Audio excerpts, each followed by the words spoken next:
ದಾವಣಗೆರೆಯಲ್ಲಿ ಎಷ್ಟು ಹೋರಾಟ ಮಾಡಿದಿರಿ ಇದ್ರ ವಿಚಾರವಾಗಿ ಸರ್ಕಾರದ ವಿರುದ್ಧ? ನೋಡಿ, ಕೇವಲವಾಗಿ ಪಾರ್ಟಿಲಿ ರೆಬಲ್ಗಳು ಮಾತಾಡ್ತಾರೆ ಅನ್ನೋ ಕಾರಣಕ್ಕೋಸ್ಕರ ನೀವು ಒಬ್ರು ಮಾತಾಡ್ತೀರಿ, ಸಭೆ ಸೇರ್ತೀರಿ, ಮತ್ತೆ ಇದು ಉಲ್ಲಂಘನೆ ಆಗಲ್ವಾ? ನೋಡಿ, ಈಗ ಮಾತಾಡಬೇಡಿ ಅಂತ ಈಗ ಏನಾಗಿದೆ, ಮೂಢ ಹಗರಣ ಪಾದಯಾತ್ರೆಯಲ್ಲಿ ಪಾಲ್ಗೊಂಡ್ವಿ, ವಾಲ್ಮೀಕಿ ಹಗರಣ ಹೊನ್ನಾಳಿ, ದಾವಣಗೆರೆ ಮತ್ತೆಲ್ಲ ನಾವು ಕುಳಿತಂತವರು ಈ ಗೋವುಗಳ ಕೆಚ್ಚಲನ್ನು ಕತ್ತರಿಸಿದಾಗ ನಾವೆಲ್ಲ ಕಾಂಗ್ರೆಸ್ ವಿರುದ್ಧ ಧ್ವನಿ ಎತ್ತಿದ್ವಿ, ಹೋರಾಟ ಮಾಡಿದ್ವಿ. ನಮ್ಮ ಹೋರಾಟ ಕಾಂಗ್ರೆಸ್ ವಿರುದ್ಧ.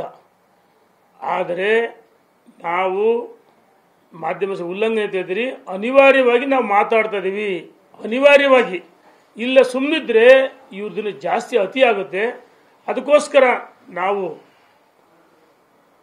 ಅನೇಕ ಬಾರಿ ನೋಡಿ, ಕೋಲಾರಕ್ಕೆ ಹೋದ್ವಿ, ಮೈಸೂರಿಗೆ ಹೋದ್ವಿ, ದಾವಣಗೆರೆ ಸಭೆ ಸೇರಿದ್ವಿ. ನಮ್ಮ ಸ್ವಾರ್ಥಕ್ಕಲ್ಲ, ನಾವು MLA ಆಗಬೇಕು, ಮಂತ್ರಿ ಆಗ್ಬೇಕಂತ ಅಲ್ಲ.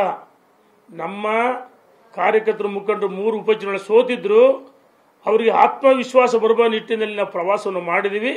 ಪಕ್ಷಕ್ಕೋಸ್ಕರ ನಾವೆಲ್ಲ ಹೋರಾಟಗಳು ಮಾಡೋಕ್ಕೆ ಸಿದ್ಧವಾಗಿದ್ದೀವಿ. ಕೇವಲ 66 ಜನರಿಂದ ಸರ್ಕಾರ ಆಗಲ್ಲ. ಯಾರು ನಾವು ಸೋತಂತವ್ರದೀವಲ್ಲ, ನಾವು ಒಳಗಡೆ ಬಂದರೆ ಸರ್ಕಾರ ಆಗುತ್ತೆ ಅಂತೇಳಿ ವಿಜೇಂದ್ರ ಅವರು ಸಭೆ ಕರೆದದ್ದು. ಇನ್ನು ಕೆಲವರು ನನಗೆ 17 ಜನ ಕರೆ ಮಾಡಿದ್ರು. ಮಹಾನ್ ನಾಯಕ್ ಹೇಳ್ತಾರೆ. ಯಾರಪ್ಪ ಕರೆ ಮಾಡಿದ್ರಿ ನಿನಗೆ? ಯಾರು? ಇವರೇ ಬಸವಗೌಡ ಪಾಟೀಲ್ ಎತ್ತಾಳು. 17 ಜನ ನನಗೆ ಕರೆ ಮಾಡಿದ್ರಿ ಅಂತ ಹೇಳ್ತಿಲ್ಲ. ಇವರು ಒಂದ್ಸರಿ ಉತ್ತರ ಕರ್ನಾಟಕ, ಹಿಂದೂಲಿ ಅನೇಕ ಮುಖವಾಡಗಳನ್ನ ಗೋಮುಖ ವ್ಯಾಘ್ರ ಸಮಯ ಸಂದರ್ಭಕ್ಕೆ ಸರಿಯಾಗಿ ಒಂದೊಂದು ಕಾರ್ಡನ್ನು ಅಪ್ಲೈ ಮಾಡ್ತಾರೆ. ಇವರಿಗೆ ಪಕ್ಷದ ಬಗ್ಗೆ ಕಾಳಜಿ ಇದ್ರೆ 4 ಗೋಡೆ ಮಳದೆ ಒಳಗೆ ಚರ್ಚೆ ಮಾಡಲಿ. ನೀನು ಯಾರಪ್ಪ 17 ಜನ ಕರೆ ಮಾಡಿದ್ರು?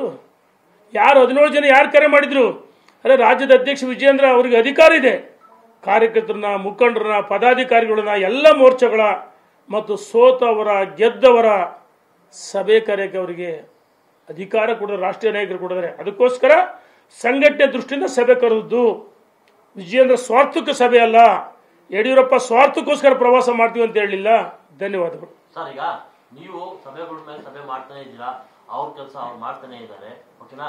ನಿಮ್ಮ ಅಧ್ಯಕ್ಷರು ಅವ್ರ ಮೇಲೆ ಕ್ರಮ ಕೈಗೊಳ್ಳದಷ್ಟು ಅಷ್ಟು ವೀಕ್ ಆಗಿದಾರಾ? ಅಧ್ಯಕ್ಷರು ನೋಡಿ, ಏನಿದು ನೆನ್ನೆ ಮೊನ್ನೆದಲ್ಲ ಅಧ್ಯಕ್ಷರು ನಾನು ಹೇಳ್ತೀನಿ ನೋಡಿ, ಅಧ್ಯಕ್ಷರು ಸಮರ್ಥರಾದರೆ ಅಧ್ಯಕ್ಷ ದುರ್ಬಲ ಅಧ್ಯಕ್ಷರಲ್ಲ. ಒಬ್ಬ ಸಮರ್ಥ ಅಧ್ಯಕ್ಷ ಕರ್ನಾಟಕದಲ್ಲಿ ಭಾರತೀಯ ಜನತಾ ಪಾರ್ಟಿಯನ್ನು ಕಟ್ಟಿ ಬೆಳೆಸ್ತಾರೆ ಅಂತೇಳಿ ವಿಜೇಂದ್ರ ನಮಗೆ ಅಧ್ಯಕ್ಷರು ಮಾಡಿದ್ದು. ಅವ್ರು ನಡೆದಂಥ ಉಪಚುನಾವಣೆಗಳಲ್ಲಿ ಹಿಂದೆ ಸಾಮರ್ಥ್ಯ ತೋರಿಸಿದ್ದಾರೆ, ಪಕ್ಷವನ್ನು ಸಂಘಟನೆ ಮಾಡಿದ್ದಾರೆ. ಯುವ ಮೋರ್ಚಾದಿಂದ ಹಿಡಿದು ಸಂಘಟನೆ, ರಾಜ್ಯದ ಅಧ್ಯಕ್ಷ ಆದ್ಮೇಲೆ ಇಡೀ ರಾಜ್ಯದ ಉದ್ದಕ್ಕೆ ಪ್ರವಾಸ ಮಾಡಿಲ್ವಾ? ದುರ್ಬಲ ಅಧ್ಯಕ್ಷ ಅಲ್ಲ, ಸಮರ್ಥ ಯಶಸ್ವಿ ಅಧ್ಯಕ್ಷರು. ಅದಕ್ಕೋಸ್ಕರ ಅವರ ನೇತೃತ್ವದಲ್ಲಿ ನಡೆದ ಮುಂದೆ ಲೋಕಲ್ ಬಾಡೀಸ್ ಎಲೆಕ್ಷನ್ನು, ವಿಧಾನಸಭೆ ಚುನಾವಣೆ ಅವ್ರ ನೇತೃತ್ವದಲ್ಲಿ ಆಗಬೇಕಂತ ನಾವು ಈ ರಾಜ್ಯದ ಜನರ ಅಪೇಕ್ಷೆ ಇದೆ. ಈಗ ನೀವು ಸಭೆ ಸೇರ್ತೀರಿ, ಮಾತಾಡ್ತೀರಿ, ಯಾವ ನಾಯಕರ ಹೆಸರು ನೀವು ಹೇಳಲ್ಲ, ನಿಮ್ ಪಕ್ಷನೂ ಹೇಳಲ್ಲ. ಇದು ಗೊಂದಲ ನೀವು ಸೃಷ್ಟಿ ಮಾಡ್ತಿದ್ರೆ ಅವರು ಸೃಷ್ಟಿ ಮಾಡ್ತಾರೆ. ಹೇಳಿದ್ನಲ್ಲ ಹೆಸರು ಹೇಳಿ. ಈಗ ನಾನು ಹೇಳ್ತಿಲ್ಲ, ಒಂದ್ ನಿಮಿಷ ಸರಿ, ಒಂದ್ ನಿಮಿಷ. ರಮೇಶ್ ಅಣ್ಣ ನನ್ನ ಸ್ನೇಹಿತೆ ಆತ್ಮೀಯನೇ. ಆದ್ರೆ ಅನಗತ್ಯವಾಗಿ ಯಡಿಯೂರಪ್ಪನವ್ರ ಬಗ್ಗೆ ಟೀಕೆ ಮಾಡಬಾರ್ದು ಅಂತ ನಾನು ಹೇಳಿಕ್ಕೆ ಇಚ್ಛೆ ಪಡ್ತೀನಿ. ಯಾಕಪ್ಪ ಟೀಕೆ ಮಾಡ್ತೀಯಾ? ಯತ್ನಾಳ್ರು ಅವರೇ ನಮಗೇನು ವಿರೋಧಿಗಳಲ್ಲ, ಆತ್ಮೀಯರೇ. ಆದರೆ ನಿಮ್ಮ ಸಂಘರ್ಷ ಕಾಂಗ್ರೆಸ್ ವಿರುದ್ಧ ಇರಬೇಕು, ರಾಜ್ಯದ ಅಧ್ಯಕ್ಷ ವಿರುದ್ಧ ಅಲ್ಲ.